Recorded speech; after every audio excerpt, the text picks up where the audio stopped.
వాళ్ళు అట్ట రాష్ట్రాలు పెట్టుకోవడానికి లేదన్నారు. అప్పుడు ఏం చేశాడు, ఇక ఆ సెంట్రల్ ఇన్సూరెన్స్తో లింక్ లేకుండా అందరిది రిజిస్టర్ చేసుకోండి అని చెప్పాడు. ఈ డబ్బులు ప్రభుత్వం ఇచ్చేసేది, ఆ ఇన్సూరెన్స్ కంపెనీ కట్టే డబ్బులు రైతులకి ఇస్తే 200 కోట్లు మిగిలిందట.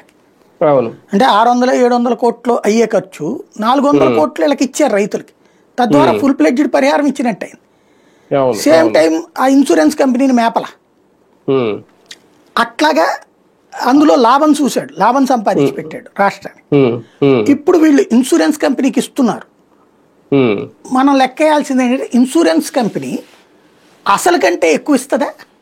ఫర్ ఎగ్జాంపుల్ వీళ్ళు ఒక 500 కోట్ల రూపాయలు ఇన్సూరెన్స్ కంపెనీకి ఒక 100 కోట్లు ఇచ్చారనుకుందాం, వాడు 150 కోట్ల ట్రీట్మెంట్లకు ఇస్తాడా డబ్బులు? ఇవ్వడుగా.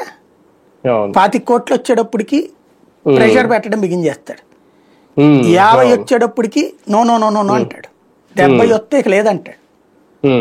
వీళ్ళు ఎన్ని కంపెనీలతో పెడతారో మళ్ళీ వీళ్ళకు ఉండే సామాజిక సమీకరణాలు, వీళ్ళ మనుషులు, వీళ్ళ వ్యవస్థ, వీళ్ళకి అందులో మళ్ళీ వ్యవహారాలు చాలా ఉంటాయి, లింకులు.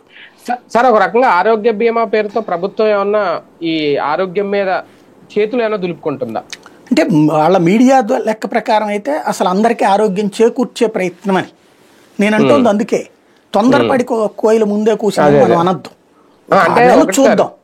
అంటే ఆరోగ్యం మనం ఓకే అది ఏంటనే చూద్దాం. కాకపోతే ఆరోగ్యశ్రీ విషయంలో ప్రత్యక్షంగా మనం చూసాం, నేను కూడా చాలా చూసాను. ఎందుకంటే ఇప్పుడు మీరు చెప్పిన దాంట్లో ఎమర్జెన్సీ కేసెస్ లో సార్ ఒక్కొక్కసారి వాళ్ళు ఇమీడియట్ గా కూడా అప్రూవల్ చేసి ట్రీట్మెంట్ చేశారు. నేను స్వయంగా చూశాను, నాకు సంబంధించిన కేసుల్లో కూడా చూశాను. నేను పెద్ద లేట్ అయితే చేయలేదు.